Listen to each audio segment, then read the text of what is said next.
Now available in paperback and Kindle Unlimited. Isis, Escape from Transylvania. The goddess next door and John Haynes must escape a horde of vampires on the hunt in this horror-filled Isis series adventure. Get Isis, Escape from Transylvania in paperback and Kindle Unlimited today. I was watching a video by one of these dysfunctional Afro-American Negro females where she was talking about how black women need to divest from the Afro-American Negro community. And as I watched this video talking about how black women needed to take their economic resources out of the black community, I just had to shake my head because this whole argument about divesting from the black community is completely illogical, and anyone who understands economics can deconstruct this whole idea of divestment and see how absolutely ridiculous it is. Now, these Afro-American Negro women, they say they want to divest from the black community because many of these black men are not productive. In their eyes, many of these black men are trifling, many of these black men are incompetent, and many of these black men just don't want to get their stuff together. However, their whole argument of divesting is completely illogical because in order to divest resources means you actually have to control resources, and you have to control resources outright.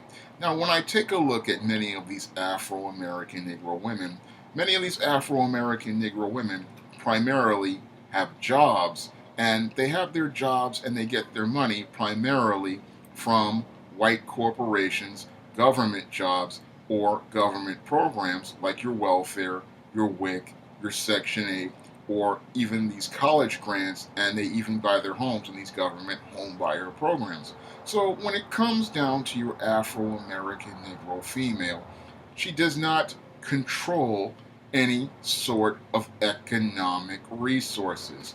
When it comes down to your Negro female, she does not control economic resources outright.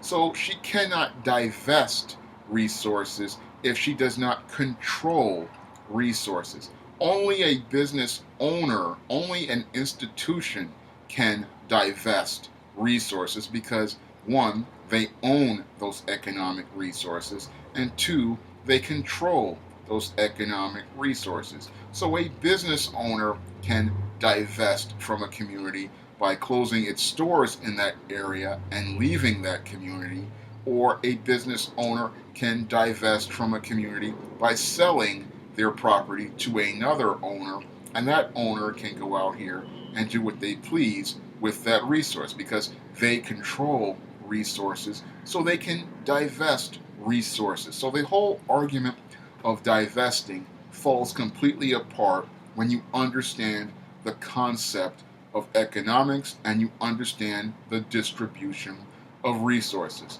Moreover, we listen to these black women talking about divesting, and it's completely ridiculous when you see who they get their resources from.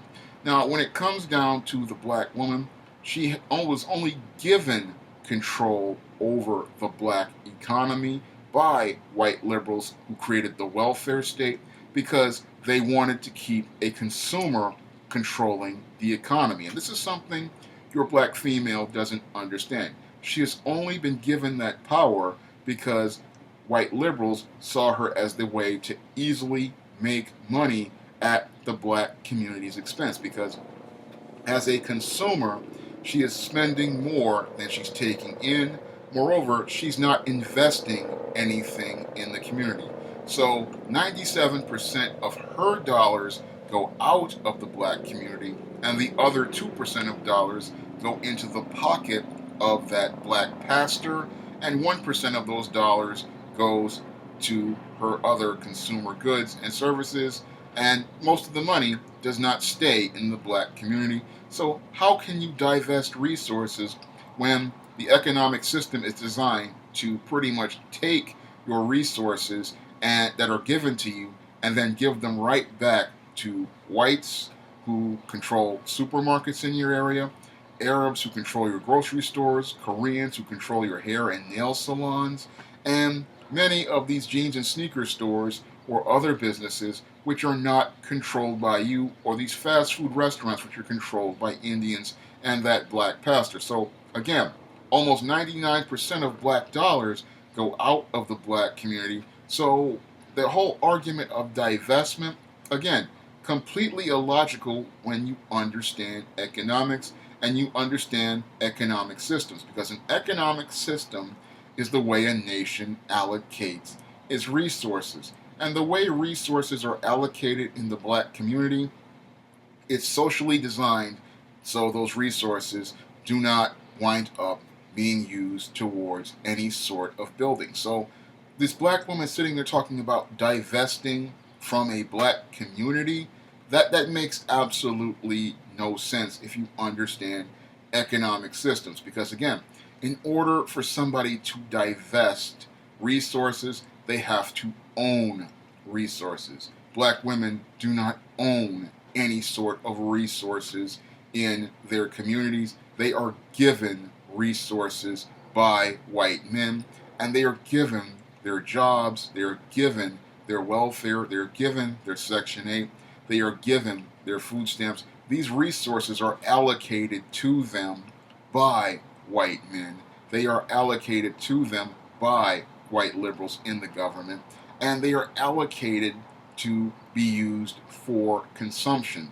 So you're sitting there talking about divesting resources that you do not own, and you cannot divest anything if you do not own anything. So I'm listening to them talk about, no good trifling black men and divesting resources from no good trifling black men. But you cannot, again, divest something you own to get back at black men who you call no good and trifling. And the whole no good and trifling black man argument is another fallacy when you really think about it, because many of the no good black men that many of these black women want to divest from, these black women raised those black boys into these dysfunctional black men. So you divesting from the black community to get away from the no good black men to go create another community elsewhere is going to lead to the problem reoccurring once more in another 20 to 30 years. Because, as David Carroll has said, Blackistan comes from the black woman, because when it comes down to the black woman, she is the one who is teaching this dysfunctional culture to her sons and creating many of these no-good black men who terrorize their communities and are completely irresponsible and incapable of taking care of a home or taking care of a family or building anything of substance. Because it's her joining that feminist movement back in the 1960s, which led to much of the decline of the black community and the creation of the welfare state, which led to the black community being in the sad state of affairs that it's in. So her sitting there and saying we need to divest from the black community, when it was your investment in the feminist movement and this white liberals welfare state that led to the state of affairs that it's in. So you cannot divest from a community you created and a situation you created. And with the mindset and dysfunctional thinking that many of these Afro-American Negro women have, what they're going to do is, if they leave this community and go someplace else, is create another Blackistan someplace else. And we have examples of that happening all over the country as white liberals have decided to call themselves diversifying many suburban neighborhoods like those in Memphis and many parts of other parts of the country, where they decided to let many poor urban people come into these predominantly white areas, and those white areas were soon quickly turned into ghettos. And I remember watching a video where Dan Freeman talked about how parts of Memphis, where Graceland was a once prominent, nice area, was turned into a literal ghetto overnight by allowing black women to come in under the guise of diversity and improving the quality of life of the area. The area soon declined because as those women came in and brought their dysfunctional culture in, it led to the neighborhood turning into a literal ghetto. So the whole argument of divestment is a completely ridiculous one once you deconstruct it And once you take the parts of it apart, because again, you cannot leave Blackistan, because Blackistan is not a place physically, it is a mental place in the mind of the Afro-American Negro woman. And because it's a place in her mind, she then teaches the culture of Blackistan to her children, and that culture is what turns many neighborhoods into ghettos. And wherever she goes, whether it be a fancy suburban neighborhood or Buckingham Palace, wherever this Afro-American Negro woman goes, that area is going to turn into Blackistan because of the way she thinks, the values she has, and the culture she teaches to her children from generation to generation. Now, this whole divestment argument, again, is completely illogical, because when you take a look at divestment, that means you have actual control over resources.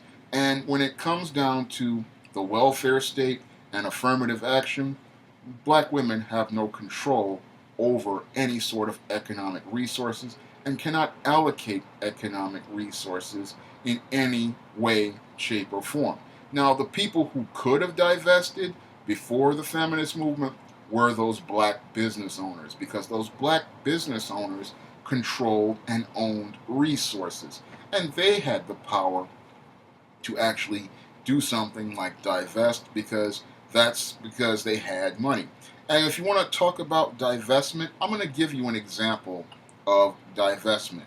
Now, when many of these schools were busing black children into white areas, the white people in places like Boston protested it, and when they saw they couldn't win in court, they went and packed up their bags and moved out of those areas in Boston. Now, when they took their economic resources out of those public schools and out of those communities, that was divestment. And people can divest when they own and control resources, like those white people did in Boston when they bust black kids into those public schools. That's divestment, because those people owned property in those areas, those people paid taxes in those areas, and because they owned property and paid taxes, they could then sell their property, leave that area, and then turn it into the urban blight that's going on in many of those areas right now. Because when you own resources, you can control resources. And when you control resources, you can buy and sell resources. How many black women own property in black communities? How many black women own businesses in black communities? How many black women own economic assets in black communities? Because if you can answer that question, you can divest from a community. Then you can leave a community, because then you have economic assets and you have economic resources. But we clearly see black women don't have economic resources, because their net worth is $5, and they don't build wealth because they are emotional and primarily consumers. And because they are consumers, they know nothing about production, they know nothing about building businesses. So you cannot build anything if you don't know how to build. And if you don't know how to build, you don't know how to get resources. And if you don't know how to get resources, you don't have resources. And if you don't have resources, you cannot do something like divest from a community of men that you say are not producing, because you're not a producer yourself. So again, I look at the whole divestment argument, and it's a complete and utter failure of an argument. It's not even something that should be debated, because when you look at this whole divestment argument, it falls completely apart when you understand business, you understand economics, and you understand culture. And if you understand those concepts, you understand that you cannot divest from a group of men if you go out of your way to raise and create those boys to become those type of men, because you don't understand yourself, and you don't want to understand yourself because you hate yourself. And this is a thing when it comes down to the Afro-American Negro female. She wants to sit there and talk about she wants to divest, and you cannot, again, divest something when you don't own anything in your community. If you'd like to see me make more videos like this, you can donate to my Patreon by clicking the link in the description box. And if you want to try some of my SJS Direct publications, you may do so by clicking the link to Amazon.com. That's all I have to say for this video. You can comment, rate, and subscribe. Now available in paperback and e-readers, E-Steam Ascension, The Devil's Negro reaches a turning point in her life with this powerful E-Steam series story. Get E-Steam Ascension at online booksellers today.